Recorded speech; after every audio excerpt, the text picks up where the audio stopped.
Heidi was a little girl with bright eyes and a happy heart, but she didn't have a family to care for her. She had been living with her Aunt Deet, but one day Deet told Heidi that she had to leave her behind because she had a new job in a faraway town. "You must go to your grandfather," Aunt Deet said. "He lives up in the mountains." Heidi didn't know much about her grandfather. People in the village whispered that he was a strange man who lived alone on the mountain and didn't like visitors. But Heidi was curious, and she wanted to see him. So one morning Heidi traveled high up into the Swiss Alps. The air was crisp and cool, and the mountains stretched wide and tall all around her. When she reached her grandfather's small wooden house, she knocked on the door. At first, the old man did not want to open it. He was surprised to see a little girl standing there. "Who are you?" he asked gruffly. "I am Heidi," she said softly. "Aunt Deet sent me to live with you." The grandfather looked at Heidi closely. She wasn't afraid of him, and her eyes shone with kindness. "Well," he said slowly, "come inside then." The house was small but cozy. There was a warm fire burning in the stove, and the windows looked out over the green hills and tall trees. Heidi felt at home right away. Days passed, and Heidi's cheerful nature began to soften her grandfather's hard heart. She loved running outside, exploring the meadows and watching the goats. One day she met a boy named Peter, the goatherd, who helped care for the goats on the mountain. "Do you want to learn how to call the goats?" Peter asked with a smile. "Yes," Heidi said happily. Peter taught her a special whistle to call the goats. Together they climbed the hills, played in the grass, and enjoyed the fresh mountain air. Slowly Heidi's grandfather began to smile more, and even joined Heidi and Peter on walks. The lonely, quiet man was changing, and Heidi's love and laughter were the reason. Heidi's days in the mountains were full of simple happiness. She woke each morning to the sound of birds singing and the fresh, cool air outside her window. The sky was always bright and clear, and the green hills stretched as far as she could see. She helped her grandfather around the little hut by carrying water and gathering wood for the fire. Although he was still quiet at times, he was kinder and more patient with Heidi each day.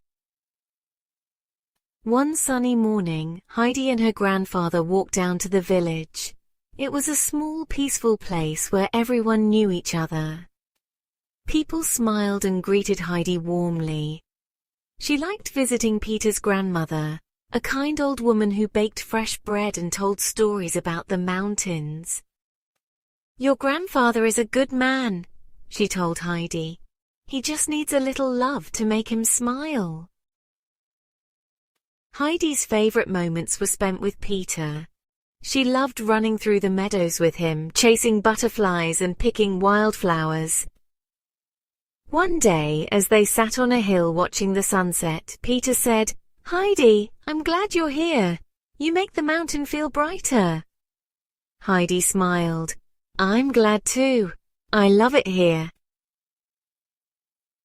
The seasons changed, painting the mountains with new colors.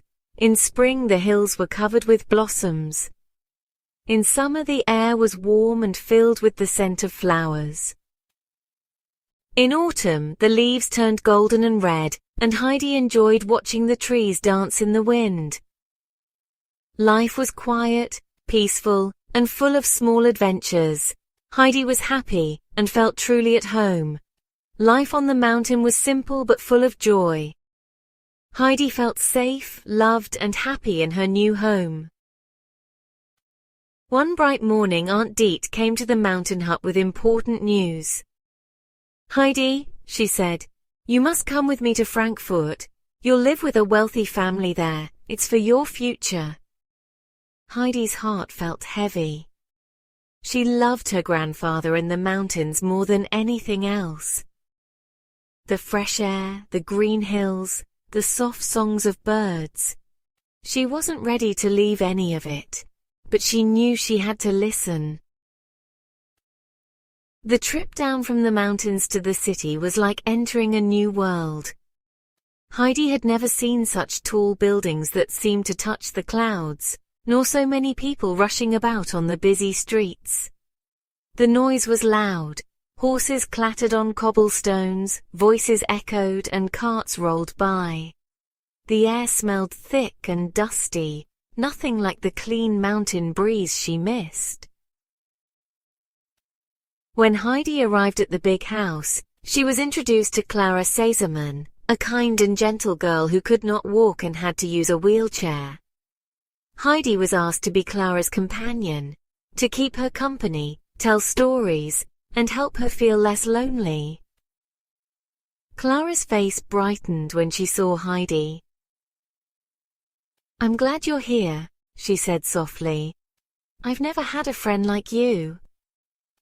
Heidi often thought of the mountains. She told Clara stories about the green hills and the animals she loved. Clara listened carefully, and they became friends.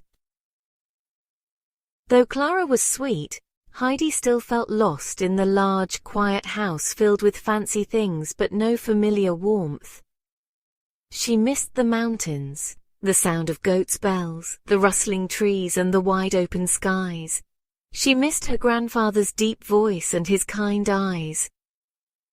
One afternoon, Clara's doctor noticed something was wrong. "Heidi looks tired and pale," he said quietly. "She needs fresh air and rest in the mountains. It will help her." Heidi dreamed of the green hills, the sparkling streams, and her grandfather's smile. She longed to run through the meadows again and breathe the fresh, clean air. The Sesemann family agreed. Heidi would return to the Alps to recover and be happy once more. As she packed her things, Heidi whispered, "I will come back stronger and I will see you soon, grandfather." After many weeks in the noisy grey city, she was finally on her way back to the green mountains, the clear skies, and her dear grandfather. As the train took her closer and closer, Heidi pressed her face to the window, watching as the flat land slowly rose into hills, and the hills grew into mountains, her heart filled with joy. When she stepped off the last little cart that brought her up the mountain path, she ran as fast as she could toward the wooden hut. Her grandfather was there, standing at the door. His eyes lit up when he saw her. "You've come back," he said, his voice rough with emotion. "Yes, grandfather," Heidi cried, hugging him tightly. "I've missed you every day." Everything looked just as she remembered. The tall trees, the soft grass, the little stream near the hut. But now it all felt even more beautiful, because she had been away. Heidi's health quickly improved. The fresh air, the warm sunshine, and her peaceful days in the mountains made her strong again. Her cheeks grew rosy and her eyes sparkled. She helped her grandfather with chores just like before, carrying wood, setting the table, and feeding the goats. She visited Peter and his blind grandmother too. The old woman was so happy to hear Heidi's voice again. "Ah, child," the grandmother said, holding Heidi's hands. "It's like the sun has come into the room when you speak." Heidi told stories to Peter's grandmother, helped her feel less lonely, and even brought her some of Clara's white bread from Frankfurt, something the old woman hadn't tasted in years. Heidi also spent her days walking through the hills with Peter and the goats. The meadows were full of flowers and bees, and the wind sang softly through the trees. She and Peter ran barefoot, picked wild strawberries, and laughed together under the bright sky. Sometimes in the evenings, Heidi and her grandfather would sit outside the hut and watch the stars come out. The mountains stood quiet and strong in the moonlight. "I love being home," Heidi said one night, leaning against his shoulder. The old man smiled. "And I love having you here, child." And so life on the mountain returned to its gentle rhythm. Heidi was happy, healthy, and safe, back where she belonged in the heart of the Alps. After Heidi returned to the mountains, she often thought of Clara and the kind people she had met in Frankfurt. She wondered if Clara would ever get to see the Alps, the place that had healed her so deeply. And then, one summer day, a letter arrived. Clara was coming to visit. The whole mountain seemed to glow brighter when Heidi heard the news. She ran to tell her grandfather, then to Peter, and even down to the village to make sure Peter's grandmother had everything ready. Finally, Clara arrived. She came in a special chair that was carried up the steep paths by strong helpers. Her eyes widened as she looked around at the tall green trees, the wide blue sky, and the soft hills covered in flowers. "Oh, Heidi," she said in a quiet voice, "it's even more beautiful than you described." Heidi took Clara's hand and led her gently around the hut. Clara's face lit up with wonder at every little thing, the goats with their jingling bells, the warm scent of wild herbs, the sound of the wind through the pines. She had never known a place so peaceful. At first, Clara was tired and could only sit outside in the sun, but day by day the mountain air gave her more energy. She began to eat more, sleep better, and laugh with Heidi just like old times. Peter, however, didn't seem too happy to have Clara around at first. He was shy and a little jealous. He had always had Heidi to himself on the mountain. Still, Clara was kind to Peter. She listened to his stories about the goats and offered to share her fine books and treats from the city. Slowly, Peter began to like her too, though he didn't always show it. One morning, something wonderful happened. Heidi and her grandfather were sitting outside when they heard Clara's voice call out, "Wait for me!" And there she was, standing on her own 2 feet, holding tightly to a walking stick. Heidi gasped and ran to her. "Clara, you're walking!" Clara smiled through tears. "Only a little, but yes, I'm walking." It was a miracle. No one had expected her to recover so quickly. Even the doctor, who visited a few days later, was amazed. "It's the mountain," he said. "The air, the food, the joy. It's done more than medicine ever could." Clara's father came soon after and was overcome with joy. He thanked Heidi and her grandfather again and again. He had never seen Clara so strong, so happy, or so full of life. That summer, the mountain seemed to shine with extra light. Clara stayed for many weeks, enjoying every moment of the quiet days and starry nights. She and Heidi grew even closer, their friendship now full of new memories. Memories of healing, laughter, and shared wonder. And high above the village in their little wooden home, Heidi and her grandfather smiled, knowing that the mountains had worked another quiet miracle. The summer days passed gently on the mountain. Clara continued to grow stronger. With every step she took, her joy grew, and so did Heidi's.